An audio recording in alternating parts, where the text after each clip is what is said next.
What is good, YouTube? This is the Connect once again. Today I'm going to be doing another video on Watch Dogs, and I'm going to explain real quick that this is not a hate or a kiss ass video for Watch Dogs. This is going to be a little bit of both. But as you can see in the title, it is called Why Watch Dogs is Good but Disappointing. So let me get on to what the title actually infers, and I'm going to get into the good first. Number 5. The game does have a good setting. Chicago was definitely a good city for this game to take place in, especially with all the rise in technology and definitely the crime in Chicago with, all sorts of gangs and, hackers and what have you. It's a good setting. I enjoyed the setting. Not as much as Grand Theft Auto 5, but I still enjoyed the setting. Alright, next point. Number 4, social commentary. Now, people said this game doesn't mean anything. I will have to respectfully disagree with you. In fact, the big social commentary on this game is basically that you can spy on anybody with any type of technology, whether it be a cell phone, a tablet, or even a computer. People can get into your lives, and privacy is starting to diminish, especially with today, where you got especially when you have the government spying on us.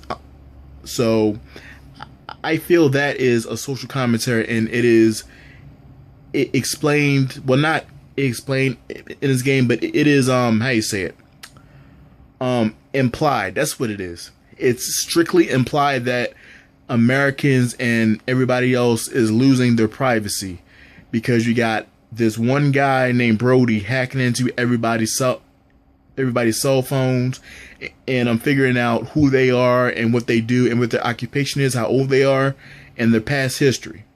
That's what this is. Alright, number 3, different ways to complete a mission. Now, I'm going to try to not spoil it, but there are many ways you can complete your mission. You can do it stealthily, guns blazing, or you can hack equipment to equipment just to get your job done. I've done it a whole lot of times, and it hasn't got old, at least not yet. Alright, number 2, different default controls. Now, this game has different default button layouts, but the only thing that really makes me mad, but I'll explain it in the disappointment part, but overall, the buttons are different. They don't feel like every other open world game. They actually have a different feel to them, and that's what I genuinely liked. Alright, number 1, the gameplay is fun. Like I said before, I enjoy the different button layout. I enjoy the different ways of completing a mission, and overall, I had a good time with the game mechanics and the gameplay. With that being said, let me get on to the disappointing part. Alright, number 5, no jump button. I was swimming and I was trying to jump onto a ledge I could easily have jumped on in any other platforming game, especially Grand Theft Auto 5. But apparently there is no jump button. It is all, what's that word? Linear. It's so damn linear, it doesn't feel authentic. It feels like the game wants you to climb on a certain ledge and not just a ledge in general. But that really disappointed me, and I am not alone in that. Number 4, bad PC performance. I've been on Facebook on the group Tower Gamers explaining that, I can't run 60 frames per second, not even 50. I've even had my frames go down to 20 frames per second. And apparently I was not, of course, the only one experiencing that. Everybody was trying to, get a fix for it. And I came up with the conclusion that this game was poorly optimized for the PC. And the reason I say poorly optimized is because when you go into the game on a PC, there's a button that says auto detect settings, which is also known as optimization. And the settings it gave me was not optimized at all. That was very poor. And Ubisoft is doing a patch, so I hope it patches that stuff up.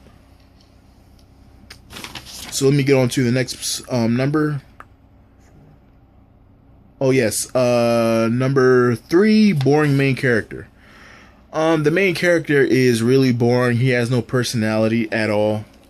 In fact, he has the amount of personality as that one guy in Human Revolution, the main character that I forgot his name and don't care to remember.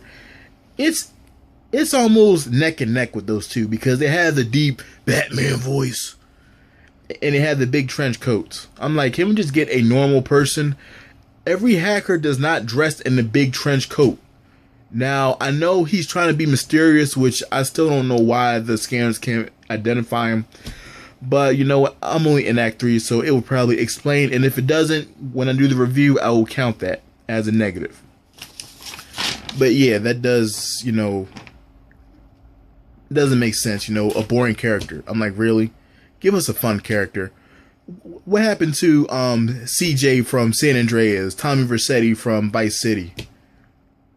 What happened to characters like Denton from Deus Ex 1? What happened to him? I want to know. Even Shepard, even though he can be black, white, or whatever you make him, even he's an interesting character. More interesting than Denton. Hold on, not Denton. God, no, sorry, not Denton. Even more interesting than that character from Watch Dogs. All right, let me get on to number 2, which is...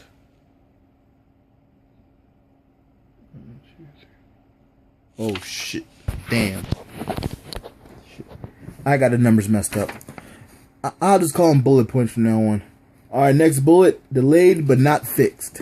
Yes.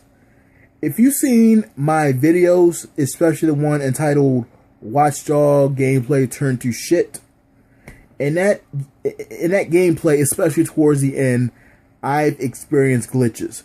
It was so bad I could not complete the side mission I was trying to complete for the walkthrough. I couldn't do it.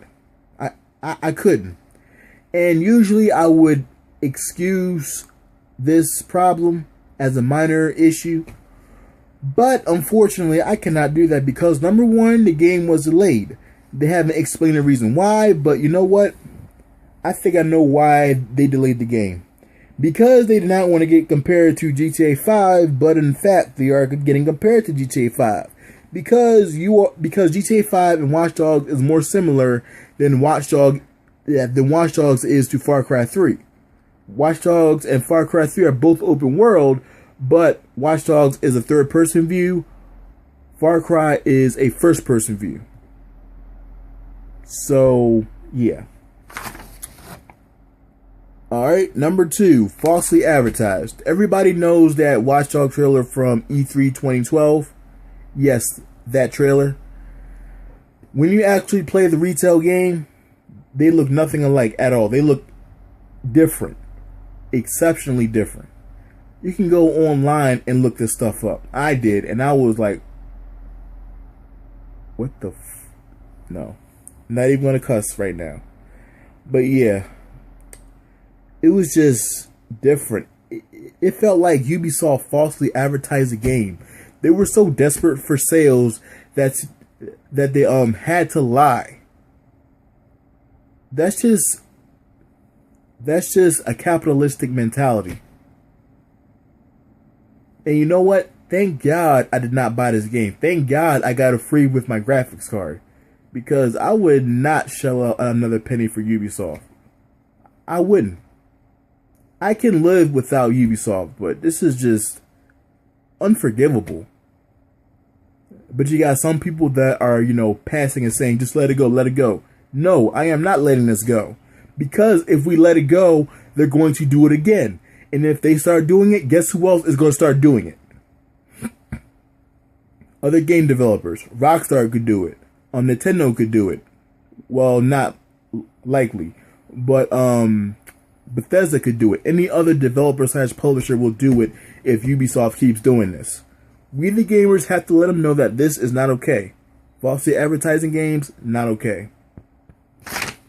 Let me get on to number 1, which was overhyped, and I explained a little bit how it was overhyped. Basically, falsely advertising the game, saying this game is going to be a revolutionary and everything. I'm like, no, it's not. When you overhype a game, you raise the expectations of gamers. Something some developers cannot afford because, as before, developers said it is expensive to make the good graphics in the games. If that is the case, why are you hyping games to where it raises the gamers, god damn, I just said that word. Where it raises their expectations so high that when they play the game, they can't take it for what it is. But hey, who am I, right? This is The Connect, and thank you for watching the video. Peace.